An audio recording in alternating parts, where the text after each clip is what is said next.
కృష్ణయ్యకు ప్రీతికరమైన అటుకులతో పాయసాన్ని ఇలా చేసేద్దామా? 1 కప్పు అటుకుని 2 సార్లు మంచినీళ్ళతో కడిగి స్ట్రైనర్లో వేసేసి 2 స్పూన్లు పెసరపప్పు 10 నిమిషాలు నానబెట్టుకోవాలి.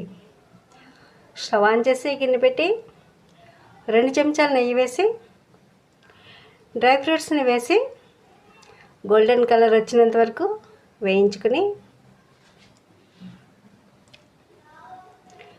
వీటిని ఒక ప్లేట్లోకి వేసేసుకోవాలి. అదే నెలలోకి అటుకులు పెసరపప్పు వేసి 1 నిమిషం వేయించుకోవాలి. 1 కప్పు అటుకులకి 2 కప్పులు పాలను వేసుకుని అవసరమైతే మరొక కప్పు పాలు వేసుకోవచ్చండి. అడుగంటకుండా కలుపుకుంటూ ఉడికించుకోవాలి. అటుకులు మెత్తగా అయ్యేంత వరకు అలాగే పాలు దగ్గర పడినంత వరకు ఉడికించుకొని 1/2 కప్పు పంచదార 2 దంచిన యాలకుల పొడి వేసి మరొకసారి బాగా మిక్స్ చేసుకుంటే మీరు పంచదారకి బదులుగా బెల్లాన్నైనా వేసుకోవచ్చండి.